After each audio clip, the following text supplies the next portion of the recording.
जय श्री महाकाल। देवी की पूजा, देवताओं की पूजा, विधान द्वारा, संकल्प द्वारा मंत्र जाप, कई प्रकार से मंत्र जप करते हैं और कई लोगों को समय अभाव के कारण वो विधि विधान द्वारा साधनाएं नहीं कर पाते हैं।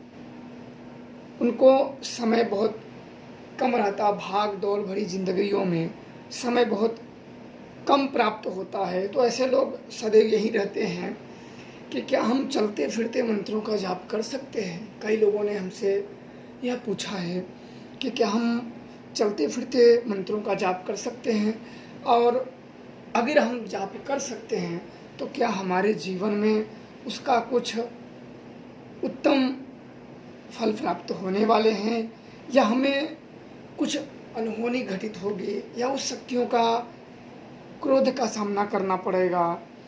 कुछ इसके बारे में हमें बताइए, ताकि हम सब जो भाग दौड़ भरी जिंदगियों में हम लोगों के पास समय अभाव के कारण हम लोग भी भक्ति कर पाएं। तो देखो, चलते फिरते मंत्र आप बिल्कुल जप कर सकते हो। एक कहावत है, मैंने सुना था कि जब किसान बीज को खेत में डालता है तो वह किसान यह नहीं देखता है कि बीज उल्टे पड़े हैं या सीधे पड़े हैं। किसान का काम है बीज डाल देना, पर वो समय के बाद वो बीज उग जाते हैं। उसी प्रकार यह भक्ति है। अगर आप चलते फिरते भी मंत्रों का जाप करते हैं, उनका ध्यान करते हैं, देवताओं का चिंतन करते हैं, उनका मनन करते हैं, तब भी आप देवताओं का स्मरण कर रहे हैं, उनका चिंतन कर रहे हैं मंत्र के सहारे, उतना ही आपको लाभ मिलेगा जैसे आप साधनाएं करते हैं। बस आपके मन में शक उत्पन्न नहीं होना चाहिए। जब शक का बीज हम बो देते हैं तो हमारा ही शक उसे पोषित करता है और वो हमें ही अपनी बोझ तले मार देता है। जहाँ शक उत्पन्न हो जाता है तो देवता में, पूजा में, भक्ति में हमेशा शक ही उत्पन्न होता है। इसीलिए कहते हैं कि विश्वास, श्रद्धा और समर्पण, ये तीनों भाव भक्ति में जरूर होने चाहिए। और बिल्कुल आप चलते फिरते आप बिल्कुल मंत्रों का जाप कर सकते हैं और आपको बिल्कुल चमत्कारी लाभ प्राप्त होगा। लाभ में अगर गिनती ली जाए तो आप चलते फिरते सारे काम जो आपके बाधित हैं, जो आप करना चाहते हैं, वो स्वतः ही उसके मार्ग खुलने लगते हैं। उसमें जो विघ्न हैं, जो बाधाएं हैं, जो समस्याएं हैं, जो संकटें हैं, वो धीरे धीरे दूर होने लगता है और आपको बीच का मार्ग दिखने लगता है। तो चलते फिरते आप लोगों को मंत्र बिल्कुल जप करना चाहिए। जैसे आप साधनाओं द्वारा देवी देवताओं का अनुकंपा, कृपा प्राप्त कर पाते हैं, उसी प्रकार आप चलते फिरते भी मंत्रों का जप करके उनकी कृपा प्राप्त कर सकते हैं। और बहुत ही चमत्कारिक तौर पे आपके जीवन में यह बदलाव देखने को मिलता है। हमेशा कोई भी साधक हो, चलते फिरते, उठते बैठते, वो अपने इष्ट शक्तियों का स्मरण करता है, अपने गुरु का स्मरण करता है, ताकि उनके जो मन में है उनके प्रति अश्रद्धा न हो, अविश्वास न जागे। समर्पण इसलिए स्मरण, चलते फिरते मंत्रों का जाप किस लिए किए जाते हैं, किस लिए स्मरण किए जाते हैं, ताकि उनके प्रति अविश्वास न जागे, अश्रद्धा न जागे। जब अश्रद्धा मन में जाग जाती है तो भक्ति हमारी उसी समय खंडित हो जाती है, हम अपने मार्ग से भटक जाते हैं। हमारी जो नाव होती है बिना पतवार के जल में निकल पड़ती है, ना तो कोई मंजिल का पता और ना तो कोई ठिकाना कि कहाँ हम किस घाट पे लगेंगे कि नहीं लगेंगे, हमारा अंत क्या होगा, हमें कुछ भी पता नहीं है। और बिना गुरुओं के साधक सिर्फ अंतहीन बिना पतवार के नाव लेके भटकता रहता है और ये चीज़ आप भूल जाइए कि हमारे कोई गुरु ने हमें शिव को मान लिया है गुरु, ऐसा ठीक नहीं है। कोई भी आपका मार्गदर्शन वही कर सकता है जो एक उच्च कोटि का हो, सभी कर भी नहीं सकते हैं।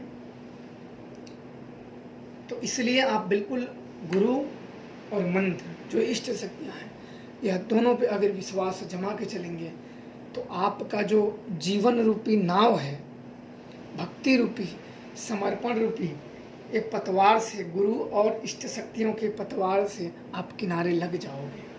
ये जीवन संघर्षों से भरा हुआ है, पर पतवार से आप लग जाओगे, इस नाव की मझधार पार कर जाओगे और ज्ञान अर्जित करके कुछ कर जाओगे। अन्यथा आज कहीं और, कल कहीं और, फिर कहीं और, फिर कहीं और, एक पाने की लालसा में, शक्तियाँ अर्जित करने की लालसाओं में भटकते रहते हैं। मैंने अधिकांश लोगों को देखा है कि उनके अंदर शक्तियों का मोह अधिक प्रबल है, क्योंकि शक्तियाँ इस उद्देश्य से नहीं प्राप्त होती हैं। शक्तियाँ जब वो मार्ग खोलती हैं तो सबसे पहले भला का भी भाव नहीं रखना चाहिए। वो शक्तियाँ आपको मिलने के बाद वो आपको मार्ग देंगी कि आपको करना क्या है। ऐसा नहीं कि मिलने के बाद ही आप भला का भाव उत्पन्न हो जाएगा, नहीं हम तो भला करेंगे। पहले आप मिल जाएं, फिर देखो शक्तियाँ आपके लिए क्या मार्ग बनाती हैं। अगर आपको जागरूक के लिए, भला के लिए या अन्य चीज़ों के लिए मार्ग बनाते हैं तो निसंकोच आप उसमें आगे बढ़िए। अगर अपने इच्छाओं को, अपनी लालच को, अपने दुर्गुणों को शक्तियों के कंधे लाद दोगे कि हम अपनी इच्छाओं को, अपनी कामनाओं को, अपने दुखों को, अपनी समस्याओं को, अपने धन संबंधित जरूरत कार्यों को, अपनी जरूरी इच्छाओं की पूर्ति इन्हीं से करेंगे, तब आप नहीं प्राप्त कर सकते हो। कोई भी ऐसा गुरु नहीं जो आपको शक्तियाँ प्राप्त करा दे। सब आपको मिलेंगे ज़रूर, छलते जाओगे और एक समय इतने छले जाओगे कि एक बार भगवान शिव भी आ जाएं, अगर अलग दो रूप धारण करके बोलेंगे बच्चा आ जाओ और कुछ दक्षिणा हमें दे दो पेट भर के लिए, तो बोलोगे क्षमा करना, हम आप पे विश्वास नहीं करते। इसलिए इष्ट की कृपा होना परम आवश्यक है। इष्ट वो शक्तियाँ होती हैं जिनका आप बड़े हृदय से, सच्चे मन से, सच्चे समर्पण से भक्ति करते हैं, उन्हें इष्ट कहा जाता है। और उनकी अगर कृपा हुई तो वही मार्ग देंगे कि आप पे मैं कृपा हूँ तो गुरु का भी मार्ग लग जाएगा। उनकी जब कृपा नहीं, इष्ट रुष्ट हैं, तो कोई भी गुरु तुम क्या ढूंढोगे, कोई भी गुरु आपके लिए सार्थक नहीं होगा। जहाँ जाओगे असफलता हाथ लगेगी, लुटे जाओगे, पिटे जाओगे, ठगे जाओगे, कहीं किस माध्यम से, कभी किस माध्यम से, कभी किस माध्यम से। ये शक्तियों की बात है। मैं इसलिए कह रहा हूँ क्योंकि मैंने अनेकों अपने जीवन में साधनाएं की हैं, अनेक लोगों से मैंने मिला हूँ। मैं तो शक्ल देख के ही पता चल जाता, जब कृपा हो जाती है ना तो व्यक्ति को कहते हैं ना कि कई प्रकार के अपने अंदर शक्तियाँ होती हैं। उनमें से अंतर मन की शक्तियाँ प्रबल होती हैं। अंतर मन की शक्तियाँ जब जागती हैं, प्रबल होती हैं, तो सामने वाले का आप शक्ल देख के, फेस देख के, उसकी भावनाओं को, उसके अंदर के, उसके गुण को, उसकी कमजोरियों को, उसकी लालच को, कई जैसे लोग देख लेते हैं बहुत शक्तियों से, और बहुत उनकी बनावटी से, शक्ल से, उनके हाव भाव से, पहनावे से, कई चीज़ों से उनका वो पूरा जो शरीर है ना, एक तरीके का वो पत्र समान खुद ही बोलने लगता कि मैं ऐसे नहीं ऐसे हूँ। खोखले ज़्यादातर होते हैं, सभी नहीं होते हैं, पर इतना ध्यान रखना कि जो सच्चे होते हैं उनसे इतना आसानी से तुम सीख नहीं सकते हो, क्योंकि उनके पास शक्तियाँ हैं। वो आपको सिखाएंगे, क्यों सिखाएंगे। जब व्यक्ति आपको, आप समझो एक पात्र खाली हो और गुरु के पास उस पात्र को भरने गए हो और आपके मन में कपट का छेद उस पात्र में पहले से बना हुआ है। कपट का क्षेत्र क्या होता है, जब आप शक्ति प्राप्त करने जाते हो गुरु के पास, तो कपट का जो छिद्र होता है वो उसी मटके के समान होता है कि सुंदर आगे मटका तो ठीक रहता है, लेकिन नीचे से उसमें होल रहता है। जो आप गुरु का ज्ञान उसमें अर्जित करोगे, नीचे से कामना, जो आपकी इच्छाएं हैं, जो कामनाएं हैं, जो शक्तियों के बल पे आप पूर्ति करना चाहते हैं, उनसे वो गिरता चला जाएगा और आजीवन इस जीवन को त्याग दोगे, कभी पात्र नहीं भरेगा।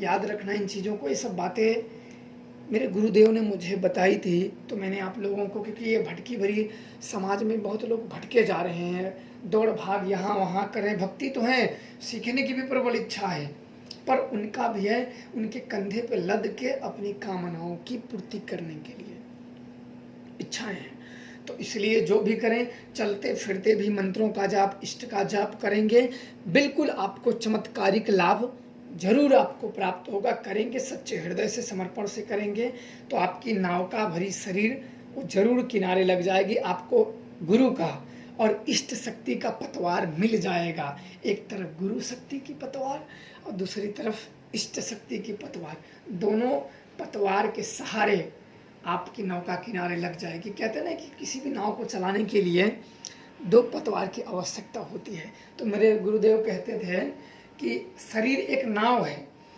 और जो मझधार में हम तैरते हैं, ये मोह माया भरी दुनिया है। इसमें पार लगाने के लिए इष्ट की और गुरु की कृपा होनी बहुत जरूरी है। इन दोनों के प्रति अगर अश्रद्धा, अविश्वास जागे तो मझधार में ही डूब के मरना तय है। इसलिए आप समझ जाना, एक पतवार मिली, फिर भी एक पतवार की कृपा नहीं प्राप्त कर दे, फिर भी नाव उतना आपको सफलता नहीं देगी, इधर उधर भागती रहेगी। इसलिए दोनों की कृपा होनी जरूरी है। समझ गए होंगे कि मैं ज्ञानी जन समझ गए होंगे कि मैं क्या आप लोगों को समझाना चाहता हूँ।